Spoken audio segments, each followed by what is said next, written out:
Thanks. Alright, making you a host. Wait, if I make you a host, can you allow me to record it too? I could try. So, it's recording. Yeah, it says recording already. I'm gonna stop recording now. And then play it. But I'm gonna press record again once it starts. Okay, great. Sounds good. It says, please request permission from the host to record. Okay. Does that make sense?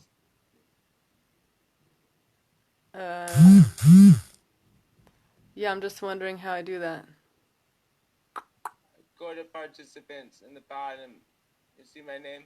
Yeah. I think. More. Let's see.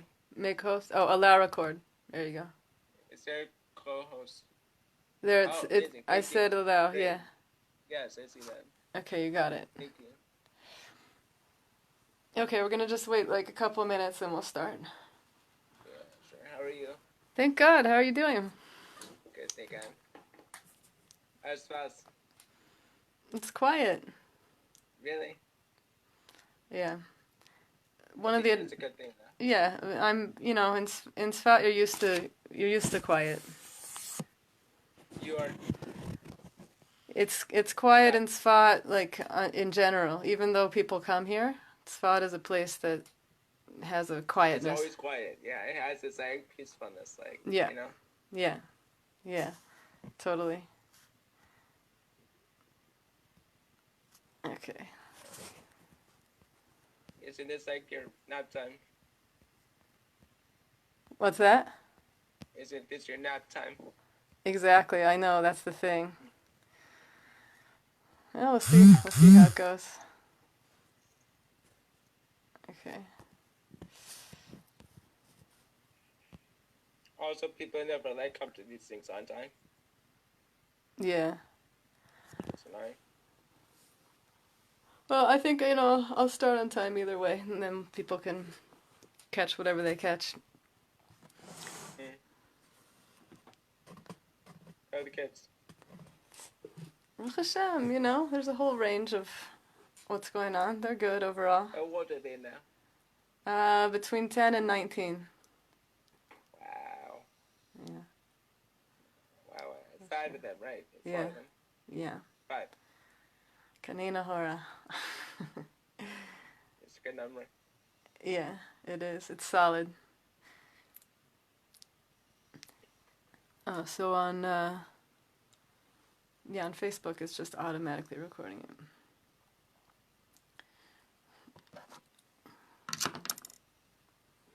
You could stop the Facebook if you want so it doesn't record this conversation. Yeah, it already did. It's okay. There's a few people on there. We're gonna just start in a minute and Right. yeah.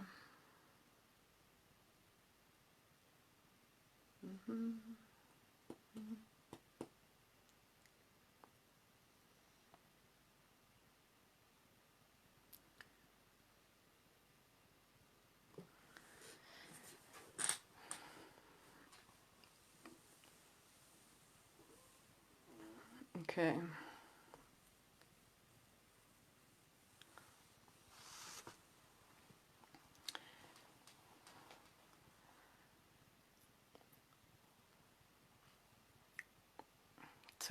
So I'm going to start. Thanks everyone for coming. Welcome. And I want to start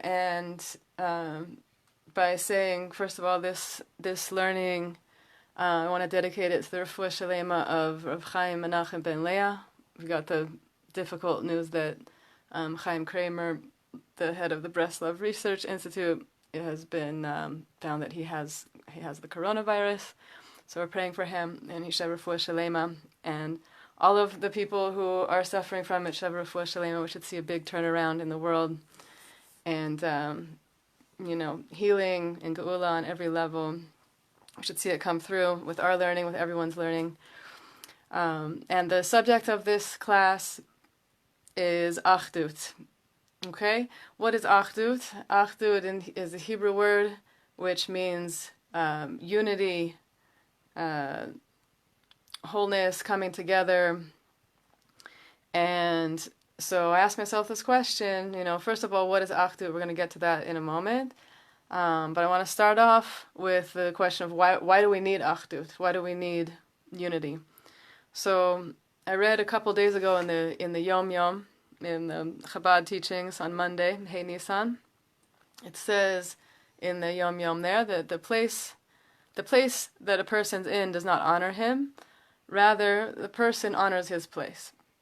Okay, so honor in Hebrew is the word kavod, which interestingly is this virus that's going around that has the world turned upside down is called COVID, which is a lot like COVID, like L'Kavod Shabbos Kodesh. So L'Kavod, getting rid of this virus, we're going to learn about achdut and coming together and what is true honor, what is true unity, and hopefully bring ourselves through this together all the better, that we're going to get through to the other side in incredible ways. So interestingly, this Yom Yom brings up the word kavod, and it says there that kavod has two implications, it has two meanings. The first one is kaved, which means liver, the organ, the liver. And the liver is understood for our divine teachings that it's cold, it's coldness. It comes up in the story about Mitzrayim, of being in Egypt and leaving Egypt, that Paro, the leader of Egypt, he was said that his heart was heavy, which in Hebrew is kaved. His heart was made heavy. It comes up a few times that his heart was made heavy.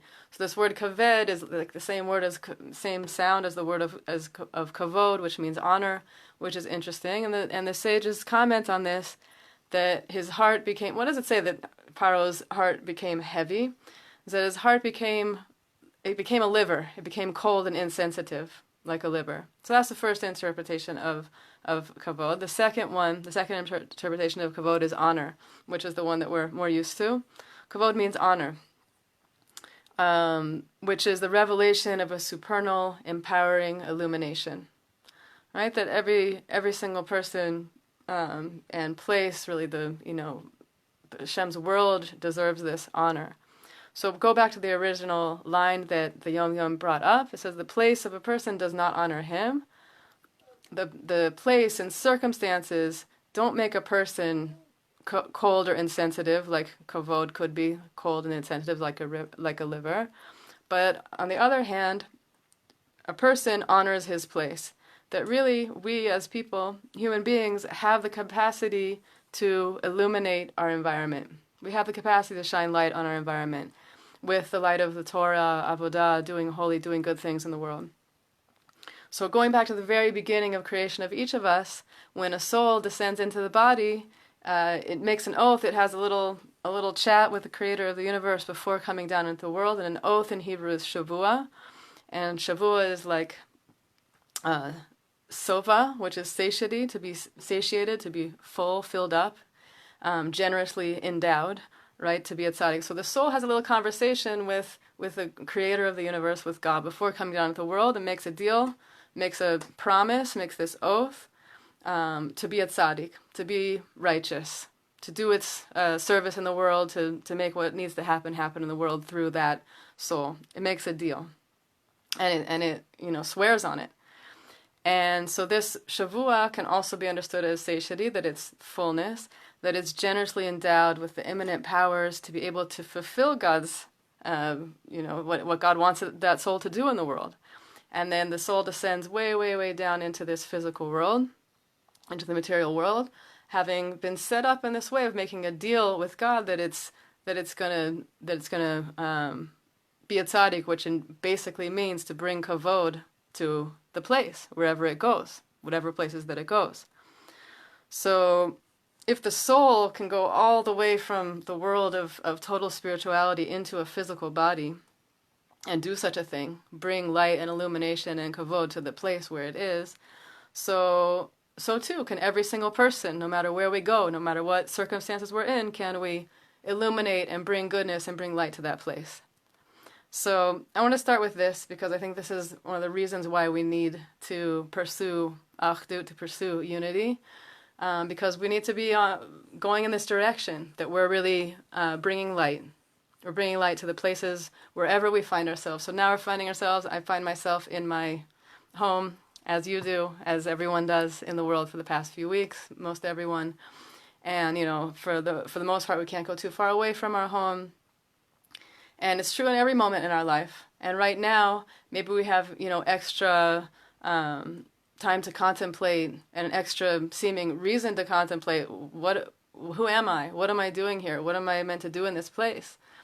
And so it's a real opportunity. It's a real opportunity. And so I chose this subject for this little learning together, achdut, because one of my greatest teachers, Rav Shalom, brought Alav Shalom.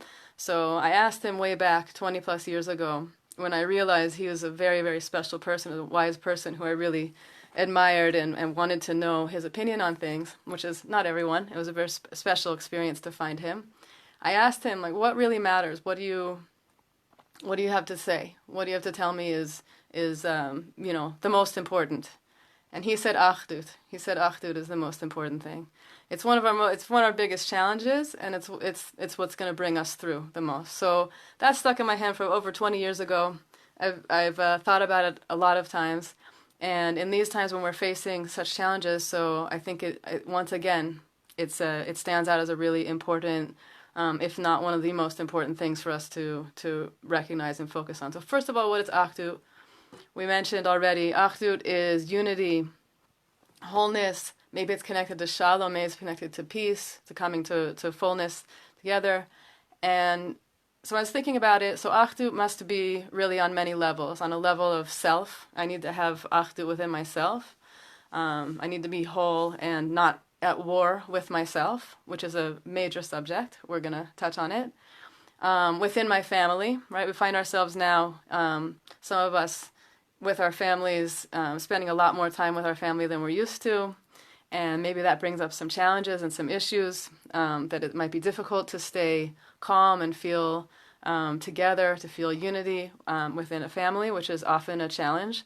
But there's a reason why we're put in this position. So achdut in the self, achdut in the family, and achdut in the community, unity in the community, in our the people surrounding us, and in the whole world. Okay, so these are the levels. And so the question is, to achieve it, what do we need to get over? What do we need to fix? What do we need to do? So I'm going to bring up two issues. There might be some others, but the two major issues that I think are some of the major issues that are a challenge to achdut. And the first one is machloket. So machloket in Hebrew is a Hebrew word. I'm throwing out a lot of Hebrew words, but it's good. This word means the opposite of agreeing, right? Fighting, having different opinions, divisiveness, machloket. So the teachings coming from the Shla Kodesh, this teaching actually was found in very recent, the past few days, in the teachings and works of Rav Shalom, Alav Shalom. So also it should be an aliyat neshama for him, that we're learning this now. So it says here, this is basically based on the teachings of the Shla Kodesh. So the verb lechalek in Hebrew means to divide into parts, to break apart. And this is almost what always happens when people get into arguments. Their unity is broken apart. So the Shla Kodesh teaches us that the very letters of the word machloket, they illustrate and illuminate the process of what happens with this dangerous thing of machloket. It progresses, right? So I want to go through it. So let's see if this works here. I drew up the word machloket here for us to look at. Let's see if this works. Oh, it comes in backwards. Okay, so if you know the Hebrew letters, you can flip it around. I don't know how to flip. There's probably a way to make my screen not flipped, but I don't see it quickly here, so we'll just let it be. Okay, so it starts off with the letter mem. This word machloket, here we have the whole word going down here. We're going to go letter by letter. And this is one of the beautiful things about this spiritual path that we have. Even letters matter, even every single word matters, the vowels matters, the spaces between the letters matter. This is something that's really intriguing. It's something that we can delve into a lot more, and we're going to delve into it in a few different angles tonight, whatever time it is for you when you're listening to this. So we're going to go through this word, machloket. The first letter of the word machloket is the letter mem. That's the letter mem there. It's backwards, but if you know how it looks the opposite way. So the letter mem has but a small opening at the bottom. This little tiny opening here.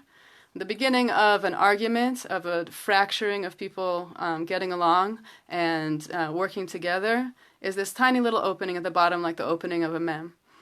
And usually, this is representing how usually a machloket, an argument, starts over something very little. It usually starts over something that, if it's immediately resolved, it's kind of a little thing. But if it's not, then we move into the next letter, so the Shlach HaKodesh, the chet. And we see the chet, we notice that it's expanded, it's more open on the bottom. It's a bigger opening. And the machloket, if it's gone past the first step and doesn't get resolved and talked about and worked out right away, goes into becoming a bigger opening. It's expanded. And the two, or however many parties are in the machloket, are further apart from each other. And so now it's much more difficult to resolve the issues. Going further into the word, the next letter is lamed. The letter lamed resembles a flying tower and represents the flames of and the heart of the machloket. So when a fight gets going, everybody knows, everyone's had some experience of fighting. When a fight gets going, the flames of the fire, once they get stoked up like a fire, it burns like a fire, and they rise. Just like this letter lamed goes up, boop, rising up to heaven. The fires of the machloket rise in the heart, and it consumes the consciousness and the intellect of the person, of all of those involved. Okay, so this is, again, what we don't want to happen, right? But this is what does happen, and something that we need to be very careful of the dangers of it, and work on it, not controlling our world. Something that we need to clear out.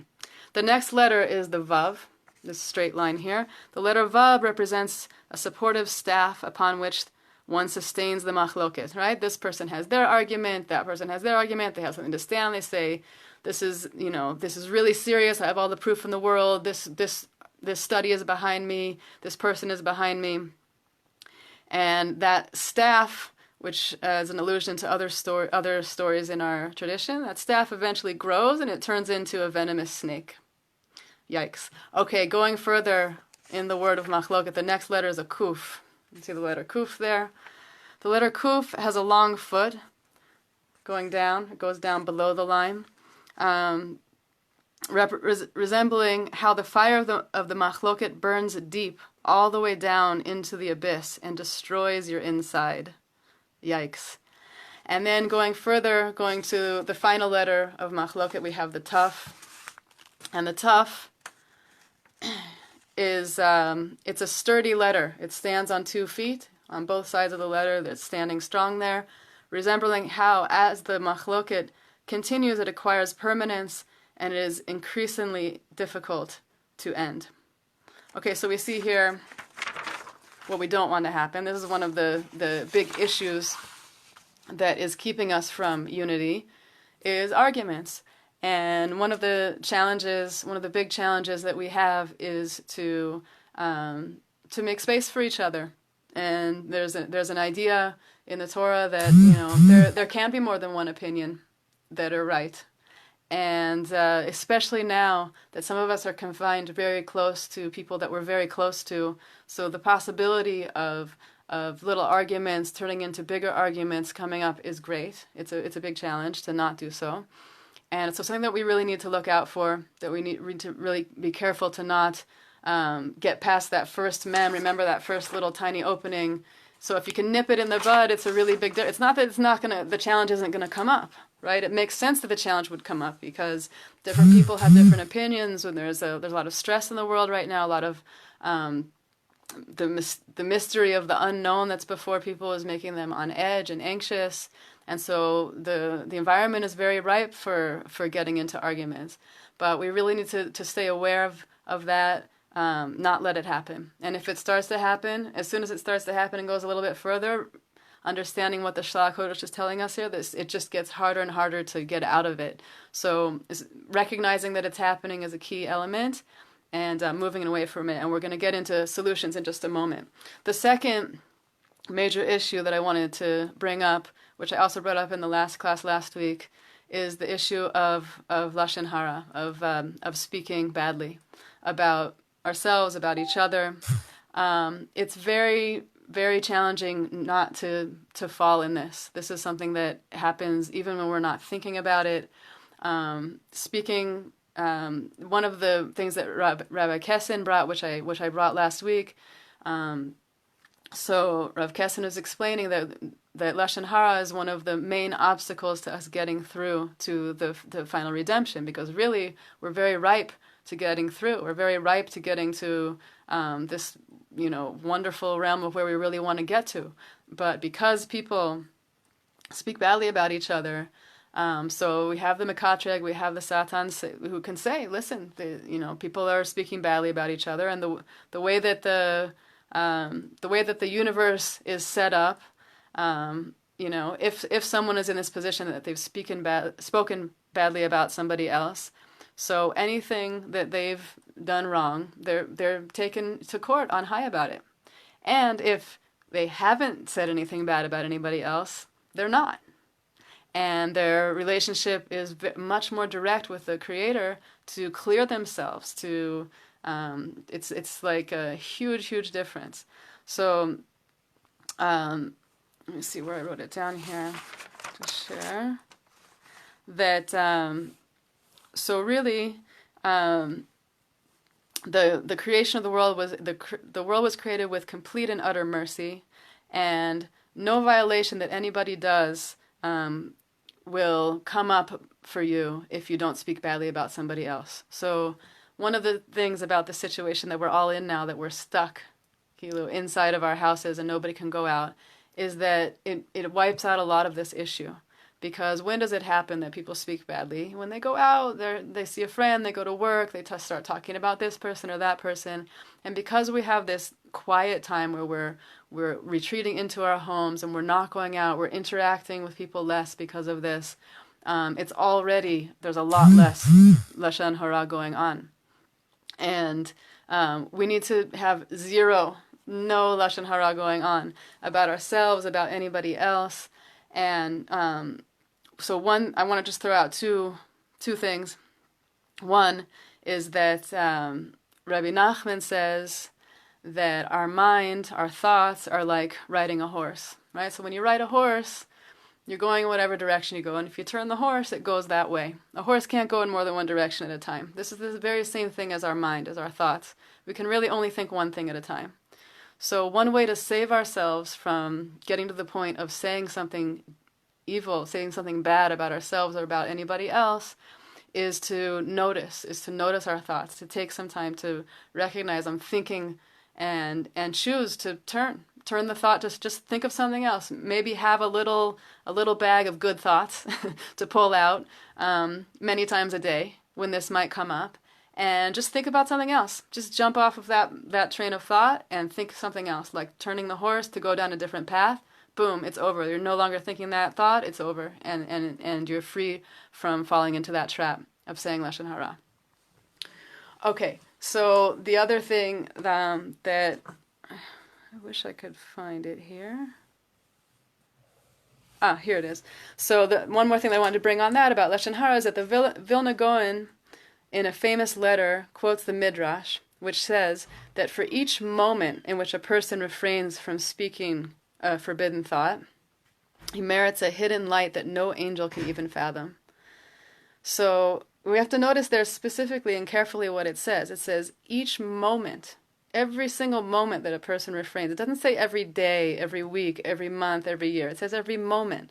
So every tiny moment that we stop ourselves from saying something evil about ourselves or about somebody else, unbelievable light is coming down into us. And this is what we need in these times. We really need to build and go in the direction of light and choose that. And it's totally in our capacity to do it. Just choose to think something else. Even just think something simple like, I like flowers, like anything. You can pick anything and just shift the thoughts to something else. Okay, so I want to share a couple of ideas that I thought might be in the direction of solutions to these issues that we have about getting to achdut, right? So we have the issues of machloket, of the fights that come up. We have the issue of lashon hara, of speaking bad words about ourselves, about others. And so we need some solutions. And this, again, we need to think about it also on a personal level and also on a collective level. So to start this off, I want to bring the Tanya from today, the daily learning of Tanya for today. And it says in there, I'm not going to get into the entire teaching, but it says in there something that I think is really a key underlying thought in this. It says there that it's giving a distinction between people and angels. Right? So it says people build themselves through an intellectual contemplation of God's greatness. Right? So an animal, an animal is just automatically, naturally, totally connected to its creator, right? A horse is a horse, a cow is a cow, a puppy is a puppy. They're connected. They do whatever that animal is meant to do. They don't choose. They don't build themselves to be connected to the creator. They just are. It's just part of the definition of who they are. But a human being isn't like that. A human being has tons of capacity to connect and recognize the creator, but a human being has to build this. We have to build it in ourselves. And so contemplating the creator's greatness is a key element here. Because a person who does that, says the Tanya, as opposed to angels. An angel, it says angels are like animals, right? Say chayot kodesh. They're like holy animals. Why are angels called holy animals? Certain kinds of angels are called holy animals because, like animals, they do the will of the creator. They're just made that way. They don't get to choose. That's just who they are. They're very good at it. They can't even choose to go off of that path.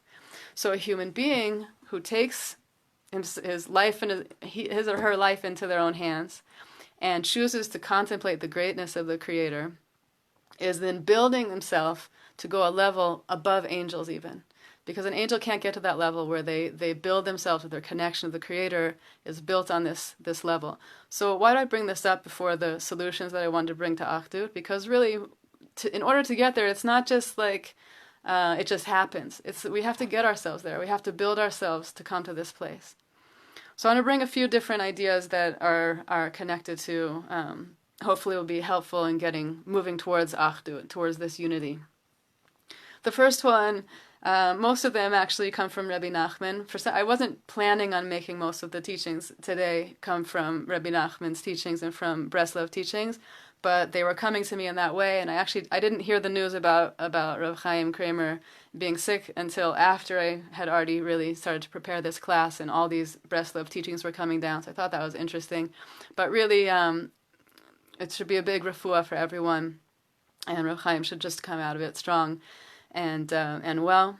So the first teaching that I want to bring that I think is a real incredible teaching. It's really one of the basic teachings of Likutei Moharan, the major teaching of Rabbi Nachman, Likutei Moharan. This is one of the first Hebrew books that I got about 20 years ago, and it's still one of my favorites. And one of the most famous teachings from Likutei Moharan it's known as Azamra, right? And I want to read it a little bit inside with you because I think it's really, really important. It's important all the time, and it's especially important now. So this is Reish Pei Bet, the 282nd teaching in the Likutei Moharan, and we're going to jump right into it. Anyone who's on, you can feel free to ask questions. I'm open. Okay, so we'll start. I'll read the Hebrew and I'll translate to English. If you have questions, feel free to say something. כי צריך לדון את כל אדם לכף זכות, ואפילו מי שהוא רשע גמור צריך לחפש ולמצוא בו איזה מעט טוב, שבאותו המעט אינו רשע ועל ידי זה המוצא בו מעט טוב ודן אותו לכף זכות, על ידי זה מעלה אותו באמת לכף זכות. So you should know that every single person should be judged favorably. And even a person who's the lowest of the low, total rasha, done everything wrong ever, that with that person, even that person, I have to seek and search out some little good thing in that person. Because in that little good thing that I could find, even in the lowest of the low person who did the worst things I could ever imagine, even in that little bit of, in just finding one little bit of good in that person, by finding that little bit of good in that person and judging him favorably, looking for the good in that person, by this it lifts that person up to that place of goodness that you find them in. And v'yachol lashivo l'tshuva. And in that person, they could be really, far out. They could be really far off and not really connected to their truth. But by searching and finding some little good thing in that person, it can bring them back. It can make them from seeing the goodness in that person is seen as that by you. You have that awesome opportunity to see the good in that person. And then from that good in them, they can grow from that place and really come into their true selves, their true authentic selves. And this comes from the verse in Tehillim, V'od ma'at ve'ein rasha, v'hitbonanta al makomo ve'einenu. It says in Tehillim, a little bit more, and there is no rasha. A little bit more, and there is no evil person there. You contemplated on his place, and he's no longer there. So this verse from Tehillim is really giving the secret of this idea, saying that a tiny little bit, finding one little, how could it be that this person never did anything good? Even the tiniest little thing ever, right? By finding that one little good in that person, a little bit more, you look again in the place where the person was the lowest of the low, he's not there anymore. He's gone. He's in a new place. You moved him to a new place by thinking something good about him. Okay. And so again, he says you have to seek and search out and find, because there must be at least a little good in that person. And how could it be that it's not possible to find something good in a person? He must have done one little good thing in his life. And when you find that little good thing, and you give that person the benefit of the doubt, then literally you bring him up to the benefit place. You bring him up to the good place that's really in that person. And by this, he comes back to his true place. So when Rabbi Nachman repeats himself, just like anything in the Torah, it's not for no reason. It's because it's extra important, I would say, in this case. So we're gonna jump a little bit further in this teaching. Looking for the good points in another person is the first paragraph. The second paragraph says, "V'chen tzarich adam limtso gam ba'atzmo." A person also has to find in himself good points. כי זה ידוע שצריך האדם לזהר מאוד להיות בשמחה תמיד ולהרחיק העצבות מאוד מאוד. So because why? Because a person needs to be happy always and push away sadness very, very much. We're going to go back and talk about this in a second. ואפילו שמתחיל להסתכל בעצמו ורואה שאין בו שום טוב והוא מלא חטאים ורוצה הבעל דבר להפילו על ידי זה, בעצבות ומרה שחורה, חס ושלום, אף על פי כן אסור לו ליפול מזה. רק צריך לחפש, למצוא בעצמו איזה מעט טוב. Okay, so even if a person starts to look in himself, and you see in these paragraphs, the first paragraph that Rabbi Nachman brings about looking at other people and making sure that you find good in them, paragraph's about this big, right? And then he goes into the paragraph and saying you have to look for the good in yourself, and the paragraph is like 3 times as long, right?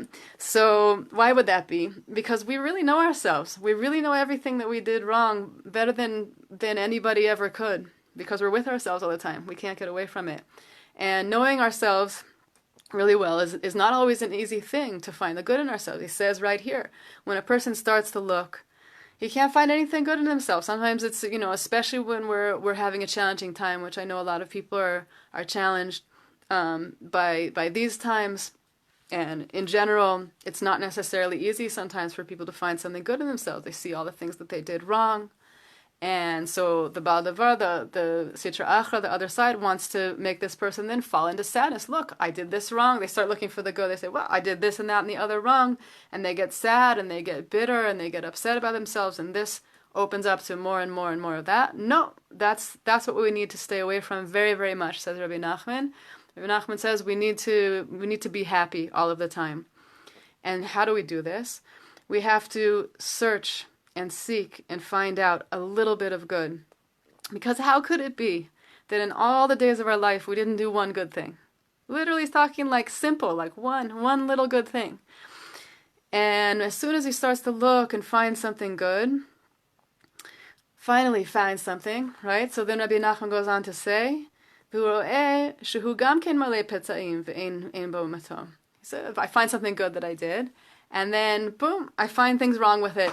Okay, so I called my mom to say good Shabbos, but I only called her 5 minutes before Shabbos. I could have called her an hour before Shabbos, because I find all these issues of even the good things that we find. So the nature of a person is to spiral into finding more problems with it.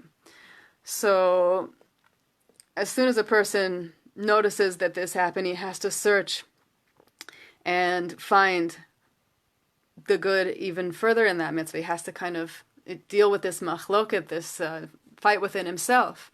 And this is why I brought this up in the first place, that we have the first place of coming to peace is to come to peace within ourselves, to achdut, to come to unity. So if I'm at war with myself, inside of myself, and I'm having a really hard time finding anything good about myself, how am I going to look outside of myself and see another person and see the good in them? I'm too clouded in my own issues, right? So really I first need to make peace with myself. I need to find a balance within myself, make achdut within myself, meaning I have different sides of myself, but I go, like Rabbi Nachman explains here, I go back and forth. And as soon as I find something good about myself, and then I find that there's problems with it, and there's issues with it, and they're not really perfect, so then I go back in and search further for something good. There must be something really good in what I did, and focus on that. And that little tiny bit of good that I find, that he calls it a nikudat tova, a good point, literally like a point. Boom, like one little dot of positive is all it takes to open it up. And I'm going to go further with the reading. Ki tzarich ha'adam lechapes lelokesh limtzo ba'atzmo eze ma'atov kedei lachayot et atzmo v'lavo lidei simcha kanal. This is what brings us to joy, right? So it's a big quote. We know a lot of people talk about it. You should be besimcha. It's not so simple to be happy. Finding ways to be happy. This is not an exterior thing. This is a very deep thing. It's a panimio thing. It's a deep thing inside of ourselves to be happy. It's not like something outside of me happened and that made me happy. My inside world is really is my barometer of where I'm holding, if I'm happy or if I'm not happy. How can we really be happy? If we find our good, and we're real about it. And by finding and searching for this little bit of good, then a person is brought to joy. And if a person finds a little bit of goodness in himself, then he can return. Then a person can really come back to their true, authentic selves. And this brings us back to the pasuk that we brought up before. V'od ma'at v'ein rasha v'hitbonanta al makomo v'einenu. Right? Also for ourselves. I contemplated on my I might be clouded with the big issues of so many things that I've done wrong, but I searched and I went through that cloud and I found a little point of good. And by contemplating and taking that moment and going through, there's so much unknown right now, right? So there's also a lot of unknown inside of ourselves, right? This is part of what's so challenging about having to stay home and be quiet and be with ourselves and not go out and get distracted by the outside world. There's nowhere to go, right? I can only go inside. And my inside, therefore, if it's a battleground, is gonna come out, right? And this so it's challenging times because this is for sure coming up for people because they have the space to think about it and contemplate their situation. But this is really a gift. It's really an opportunity to make some cleaning and clearing out of our insides, of recognizing, actually, I am good. I can find my good. And by focusing on one little bit of good inside of me, I can be a little bit happy. And then I can look a little bit further, and I can open up a little bit more and be even happier. And then I can look outside of myself and see my kids who might not be doing exactly what I wish they were doing, but I can have patience for them. And I can see the good in them, and I can see, wow, look at them, these children, they have so much energy, what a blessing that they're so full of life, as opposed to wanting to stunt their energy and stop it, right? So looking for these good points is so key. Finding a little tiny bit, and then you contemplate, and then you look again, and you're not even there. You're in a new place, right? So the power of our thoughts is something that we don't really don't really give it enough value. We don't really recognize it enough. It's way, way more than we could imagine. Like every subject that we brought up so far in this little learning together is reflecting this. It really matters what we think, and we are the one riding the horse of our thoughts, right? We can choose. And taking that idea again, I want to bring it up again because I think it's especially powerful. You know, sometimes we get into a spiral where it's really hard to get out of thinking the same thought, going over the same subject over and over again. I wish this had turned out that way. Why didn't this turn out this way? Why do I always do everything wrong? One thing leading to another, a spiral downward into negativity. First of all, recognition. Noticing that it's happening is the key. And then remembering, I'm the one riding this horse, and go to a different thought. Just think something else. It doesn't have to be immediately even looking for something good in myself. It can just be something else completely. And then there can be some space for looking for the good, right? Which is so key and so strengthening. Okay, so this little bit of good that a person finds in himself, he can bring joy to himself from that, and then he needs to look again and build up these good points. And we need to really look for a good balance. And you might be wondering, well, if I'm spending all my day looking for the good in myself, maybe I'm going to become a little bit narcissistic and think that I'm really great, like I'm better than I really am. So Rabbi Nachman addresses this issue also, and he says really a person should keep looking for the good points in themselves until they start thinking, wow, I'm really awesome, I'm so good. As soon as this person starts thinking, well, I'm like the top of the top, I'm the best, then they need to look and change gears and look and say, oh, what do I need to work on? Right? When I'm feeling like really strong and I'm doing really great, then I need to look back and go in the other direction and seek out that balance. And then if I start feeling like, whoa, I've just messed everything up and I'm making a mess of everything, it's time to look for good points. Okay, so we have to always really be in tune with ourselves, listen inside, and react to it from wherever we're at that moment. Okay, so this teaching brings us to another idea, which is it's really it's one of the keystone type of elements of Rabbi Nachman's teachings that I really love. The teachings of Rabbi Nachman, they're like a chain link, right? You know how chains, they link one thing to another. So Rabbi Nachman brings up one idea, and then he brings up another idea, and another, and then he goes back to the first one, and each one is linked and connected to another. So first he brought up this idea of looking for the good in others. Then he brought up the idea of looking for the good in ourselves. And now he's bringing up a new idea, which is that when we find good points, it inspires us, and it brings us to song, right? So to music, to being able to come up with songs. So one of the words for song and music in Hebrew is zemer, right? Zmirot, and zemer in Hebrew is also the same root word as the word that's used to like prune a tree, to like cut off branches of a tree. Right, so again, bringing this idea, Rabbi Nachman's teachings are like mind-blowingly all linked and perfect, the way that it all fits together. By looking for the good points, a person is brought to joy. How is a person brought to joy? By seeing the good in themselves, it inspires them, it makes them want to sing, it makes them happy and want to sing. And that song, though, is still a reminder that we need to prune, right? We need to prune away the negativity, prune away the negative thoughts about others, prune away the negativity about ourselves. And this is really the only way that we're gonna come to unity, right? The only way that if we're not unified within ourselves, within each person within themselves, then we can go from there and unify with the people closest to us, our family, and then from there we can become unified with the community. And then from there we can become unified with the entire world, with all of the people of the world. So it's really starting from the deepest inside place, which is part of why, in my opinion, we are inside now for some time. That we have this time, as much as it's a challenge, it's a real opportunity to go inside and to recognize who we are, to find our good, and to find our joy. And to find our joy, to find what we care about.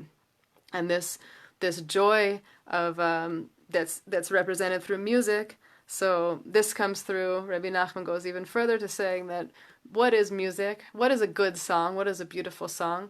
A beautiful song is when the musician picks out the good notes, right? It's just like the same idea of picking out the good points. A person who's able to play a beautiful song is picking out the good notes. They go together. So it's all totally connected. And then he goes on further, and I'm just taking it outside, so we can go on to another couple of other things. And he says that really a person who is a person who can really lead prayers, who can be a leader and bring people together to pray together, is someone who sees the good in everyone else. That it's really someone who goes around and he collects all of the good points of all the people, and being able to collect all the good points of all the people allows that person to lead people in prayer. So Rabbi Nachman with his teaching is giving us a real insight into the interconnectedness of everything, how much it matters how we're holding inside what we think about ourselves. If I stop for a few minutes, 5 minutes, 10 minutes a day and really just pay attention to my thoughts, if I notice that some of those thoughts are negative thoughts about myself, to stop, to work on that, to go into it and to say, wait a minute, okay, so I've done some things wrong, but I've also done some things right. What are those things? And then building from that place, finding some joy in that place, and then being able to move outward from there. This is then connected to, like we said, the greater connections, family and community. And how can a person become a leader in community? They can see the good. They can see the good in the other people, and by seeing the good in other people, there's a unity in all of those people together that are being led by that leader. Okay, there's much more here on the inside, but I don't want to overdo it with reading that on the inside. And I have a few more things that I want to share with you guys. There's always plenty of material. So this is the first solution that I wanted to bring to the challenge of achdut, is looking for the good. And looking for the good allows us to come to joy in ourselves, looking for the good in ourselves, looking for the good in others. And this joy brings us to song. That's why it's called a zamra. It means a zamra, that I'll sing a song, right? And just taking that one point further, so I always bring up this idea when I'm doing glass blowing demonstrations in my gallery, and a lot of times people ask me, why do you make so many glass pomegranates? I make a lot of glass pomegranates. And so there's different reasons why I make a lot of glass pomegranates, but I learned once that on this same point that a pomegranate, so if you think about it, a pomegranate is a fruit that it's like a fruit that's filled with life, right? It's like bursting with life. If you've ever seen a pomegranate get really ripe, it bursts open with little seeds of pomegranate, goes everywhere. And it's filled, and it's filled with so many little seeds, which in Hebrew are called rimonim, they're called pomegranates. There's an idea that says that there's 613 seeds in a pomegranate. 613 seeds is the 613, which is connected to the 613 mitzvot in the Torah. And I learned this beautiful teaching saying, on this same point, when you see another person, sometimes we actually really have issues with people. Like somebody really did me wrong. And it really was wrong from my perspective. And it's really hard to look for the good in them because of that. So from these teachings, from Rabbi Nachman, it says that a person, actually every single person is like a pomegranate. And a pomegranate filled with seeds, 613 seeds, we need to look at other people like a pomegranate. They're even the lowest of the low, the person who did the worst ever things to me. Baduk, I know it. They should.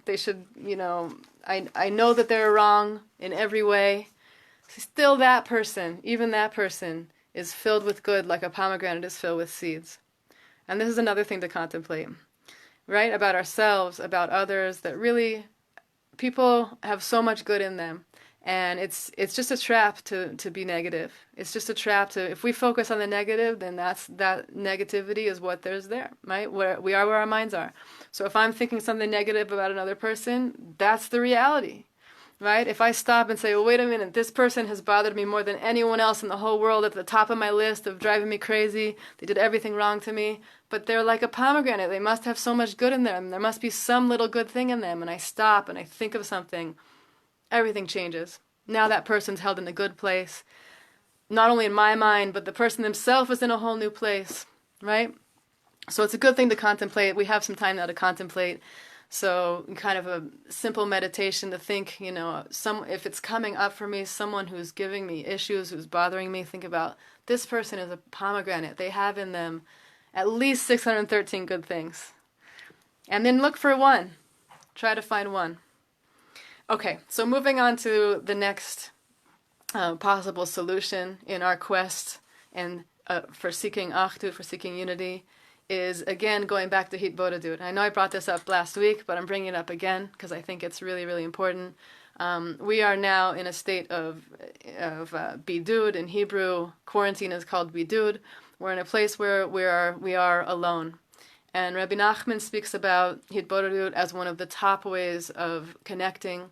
He said, Rabbi Nachman, so I don't know how much you know about him, but the first part of his life, he was such a holy kid. He wanted to be holy so much. He would do many, many very, very difficult spiritual practices, fasting and swallowing food whole and rolling in the snow and doing all of these old school things to be holy, basically to break the animal side of the body and to become holy, to bring out the soul, the higher part.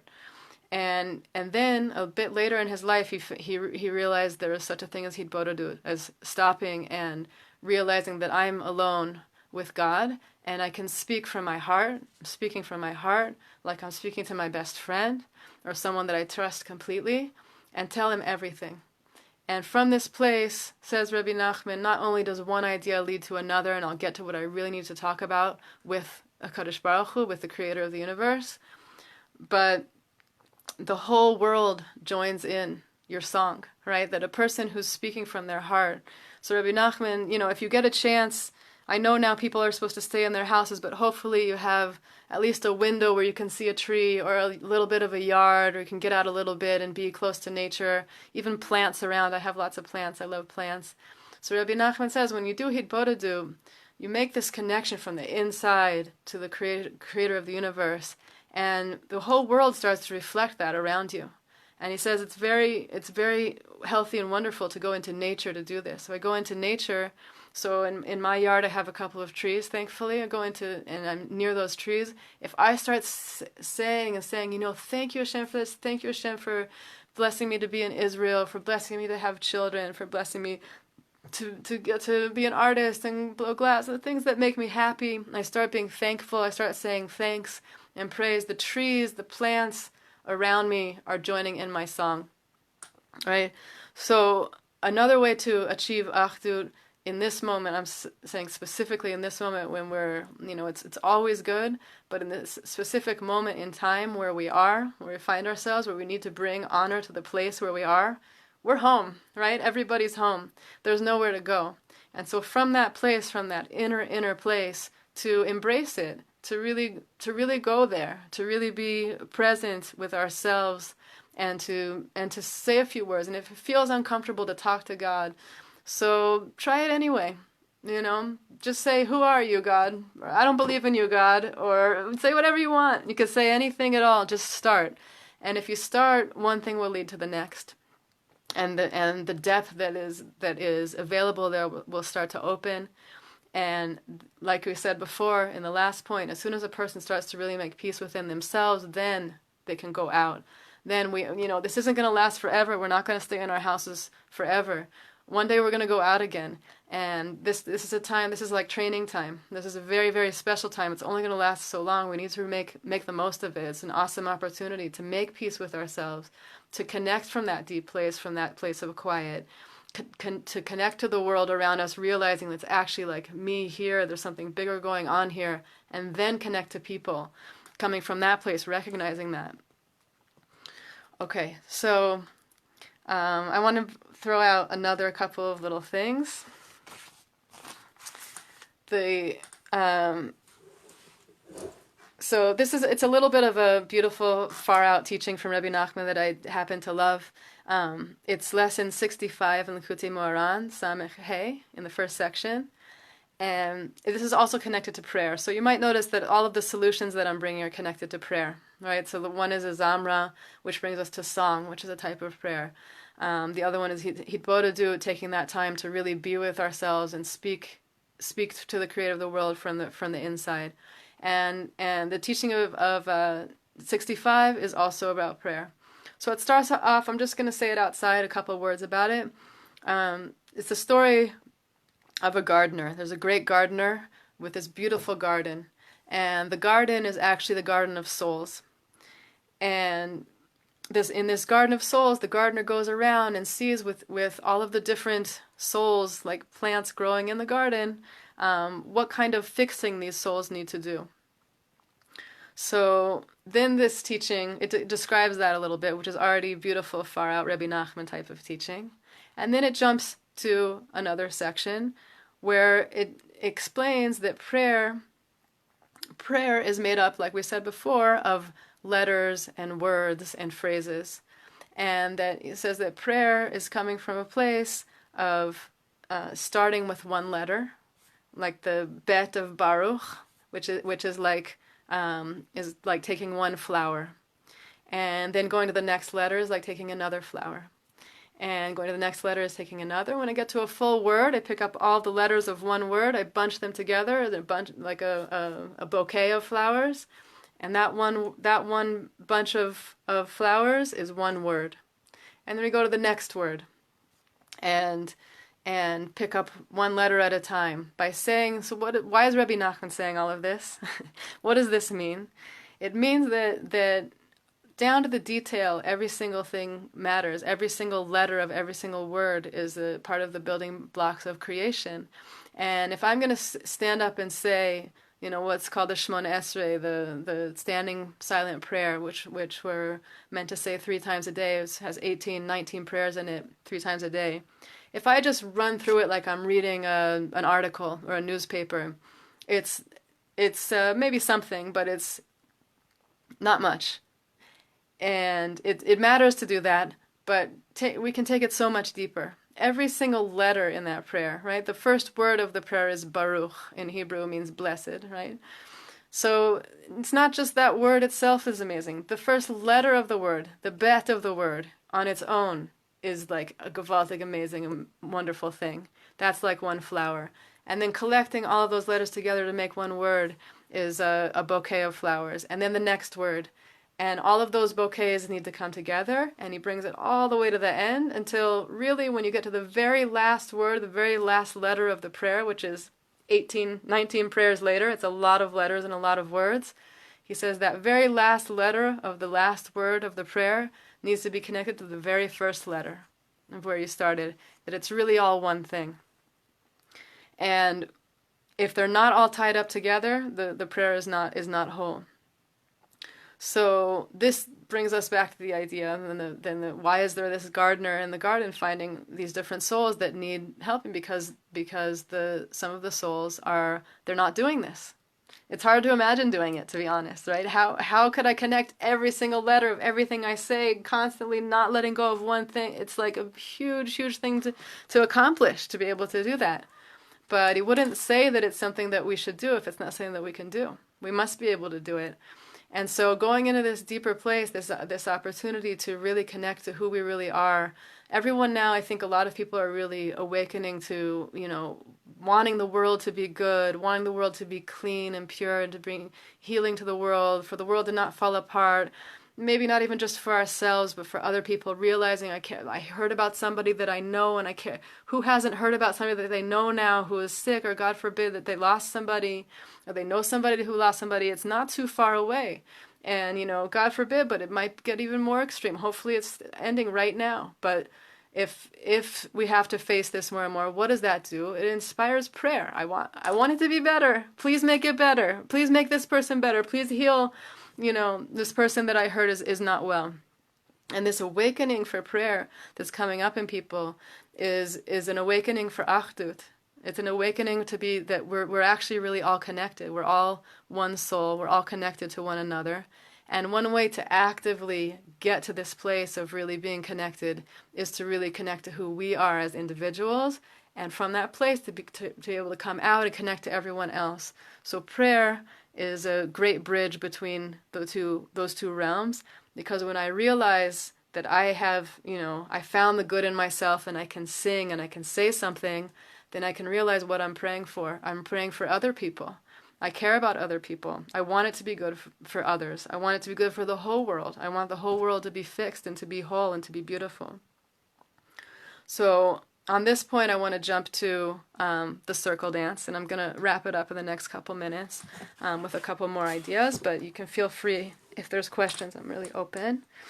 So the circle dance comes up in the story of us leaving Egypt. So Jewish people were slaves in Egypt for hundreds of years, and then suddenly one day, freedom, right? Next week it's going to be Pesach, we're leaving Egypt, right? And we're supposed to remember every single day, we're supposed to remember for sure every year on Pesach that it's actually us leaving Egypt, that it's us. It's not a story of our great-great-grandparents, it's us. And it's us every single day. And the leaving of Egypt that we experience is a whole story, which hopefully everyone should get a Haggadah, get the story of leaving Egypt and read it, and let yourself experience feeling, where I have come from, what I've grown, how I've grown in my life, how I've come out of a narrow place and come into a more expanded place in my life, and recognize that that's happened in my life and want it even more. And then in the story itself, so when it's time to leave Egypt, there's a drama of leaving, the 10 plagues. And then we get out and it's time to leave and we go, and then we get to the sea, right? The sea is in front of us, Yam Suf. There are cliffs on both sides with wild animals on them, and there's a Paro and there's army chasing us from behind. We're basically stuck right in front of the sea, and there's it seems like a dead end, right? So what happens at that dead end? Again, boom, prayer, crying out. Nachshon jumps in, Moshe prays, it opens, we go through. Unbelievable, miraculous event. We get to the other side of the sea, and on the other side of the sea, we find ourselves there. Moshe Rabbeinu, Moses, sings a song, Az Yashir, and then Miriam and the women pull out their drums. Oh, they brought their drums with them, right? They prepared before leaving Egypt to bring their drums with them because they had faith that there would be a place to play the drum into the future. And that's what happened. They get to the other side of the sea, and they got in a circular formation, which matches the circle of a drum. A drum is circular. And they sang, they danced, they were together, they were united, they were in achdut, and they said thanks, they said praise. And we all know, here we are now on a Zoom call and on a Facebook Live, and in a sense we're really connected, we're seeing each other, we're all part of something bigger. And I do think in these times, Zoom has become like, the place to meet up with people and see their faces, and it's like so amazing to see people's faces and be connected in live time and know that we're actually all together. And even though we're not in the same room, there's something really special about looking at a face. Like when we're actually together in a room, how much do people actually look at each other's faces? I don't know, not so much. But I think that this interesting times bringing new ways of connecting, making us realize how special it is to be together. But if we could imagine actually being together and holding hands and dancing in a circle. So when you're dancing in a circle with a whole group of people, it's obvious that you're all united, you're all connected, you're all part of something bigger. Everyone's holding hands, everyone's looking across the circle, seeing the other people. They're moving, everyone is in everyone else's place. They're moving from one place to another. There's no one set place. Someone who might seem to be greater or bigger in one way or another, none of these things matter. Everyone's equidistant from the center. There's this equality and wholeness and unity that happens in a circle dance like no other situation. And this is where we're heading. This is where we're going to. We're going to get to a point where we realize that that's the truth. We actually are part of something bigger, and we are all connected. We're all part of one bigger soul. And knowing that inspires song, inspires dance, inspires connecting more and more. So I just want to say a couple of other little quotes. I found these beautiful teachings from Reb Shlomo Carlebach. again, on saying good things, because I think like coming from this place, having prepared this class and thinking, how important it is to not only stay away from saying negative things, but how about saying positive things? It's also good, right? So Rav Shlomo says, he says, "Ata yodea kama tov ze la'agid dvarim tovim al mishu acher. Hayodea ata eze tam tov yesh latet omes lemishu acher."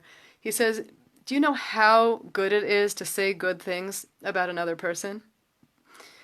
Do you know what a good taste and it brings to give another person strength? He says, "Kashe'ata omer milim tovot lemishu, milim elu borot milim acharot nosafot. Kol davar shehu amiti shehu eloki mamshich livroa." He says, when you say something good about another person, those good words create more good words, right? One good thing leads to another. It rolls onto another. He says, anything that's true, anything that's godly, it continues to grow. It continues to be created, right? So, you guys don't mind if I go over a couple minutes? Yeah, I'm going to go a little further. He says, if you give a person a good thought, suddenly they have two good thoughts. If you do a good thing for another person, suddenly that person feels like, oh, I want to do a few good things for more people. Hakol mamshich. Any goodness in both directions it works, but now we're talking in the positive, and I want to go out on this note. How much good we can do, right? So we're in a position right now where we probably know somebody who's feeling really alone right now or really scared. So how about reaching out to them? How about saying one good word to them? How about just reaching out a little bit to a couple of people, trying to do that once a day, to reach out to somebody and say a good word. And any good that we're putting out is snowballing to more and more good. I'm going to go a little further with this. Ramchal Omer, Kamtzan hu lo chotech, Kamtzan hu neged Hashem. Im ani oseh ktsat averot, az ani ra, aval ani lo neged Hashem. Kamtzan hu neged Hashem mipnei she'Hashem noten v'hu lo noten. So the Maharal says that a kamtzan, someone who's how do you say, is penny pinching, right? They don't want to give. So it's not that they sinned; they're actually against God, right? It's doing bad is doing something wrong is doing something wrong. But being against Hashem, being against God, this is what someone who's holding back from giving is, because he doesn't give anything, and the giving is godly, right? And this is the direction that we need to go. In my mind, this is one of the most inspirational thoughts that's coming up a lot in these times for me, is that like we're being given an opportunity to think, how much do I want to give? How much I wish I could get out and just do something for somebody else, or do something good for the world. It's inspiring us to get up and do something better. Ata lo yachol levakesh me'Hashem ten li shalom. Ata tzarich levakesh me'Hashem ten le'olam shalom. He says you can't go up to God and say, God, give me peace. You have to ask for peace for the whole world.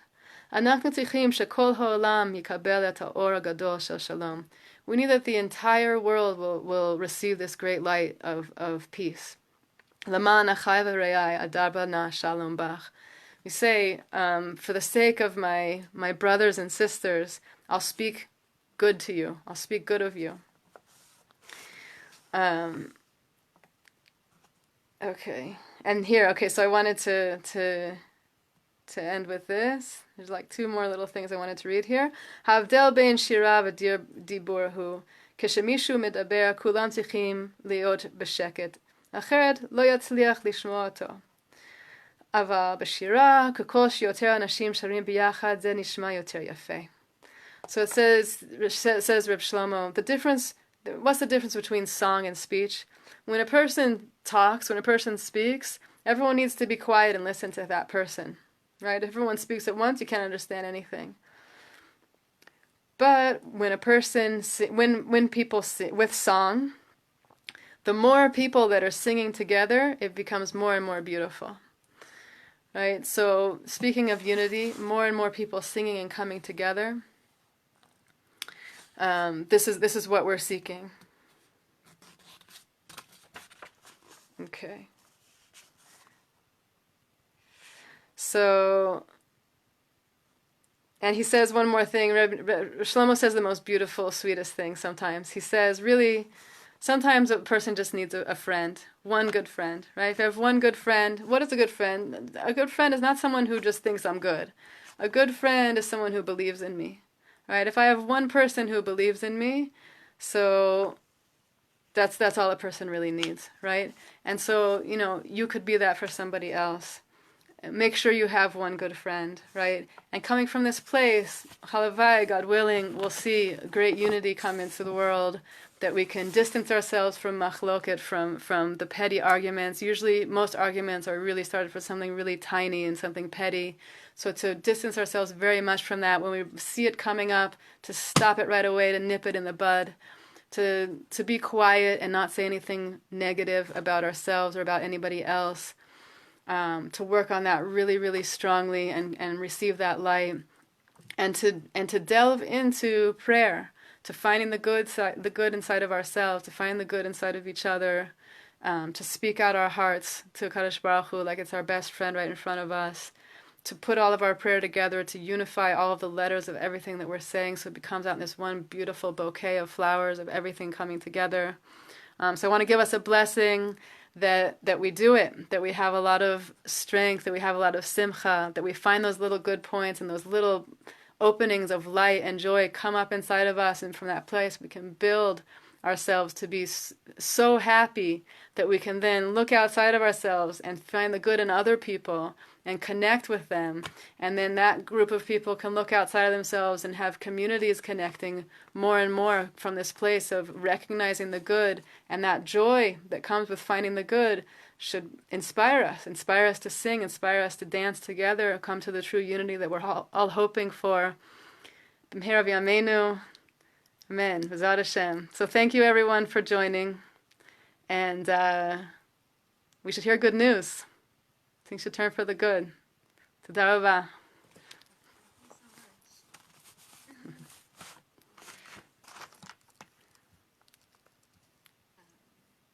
I know, I guess I'll just stop. Yeah. That really speaks to me a lot. It's something that I was just talking with somebody about yesterday. It's just that bubbling feeling of wanting so much to have that closeness, and that even more, we're doing things, but there's always more that I could do, and then that could easily turn into feeling guilty that I'm not doing, and it's finding that balance. So everything you just laid out in practical terms really resonates a lot. So thank you. Nice, great. Yeah, it's good to hear. Yeah, keep going towards the positive. It's it's all those, because it's our nature, and then we have to just, part of what we're here to do is to really go beyond our nature and to just and it's just that tiny little step, like a little movement towards having faith, looking for good and positivity. Suddenly unbelievable gates are opening for us. That's what we're hoping for. So good. And relating that work to prayer in and of itself, that's not separate from prayer.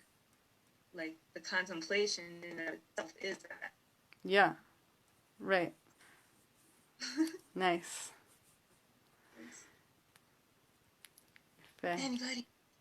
Anybody else want to say something?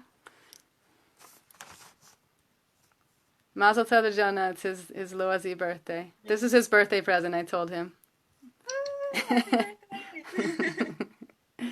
Thanks for organizing it. Nice. Okay, so everyone should have a beautiful Shabbat Hagadol, and Pesach, if we don't get together again before that, but maybe we will, God willing.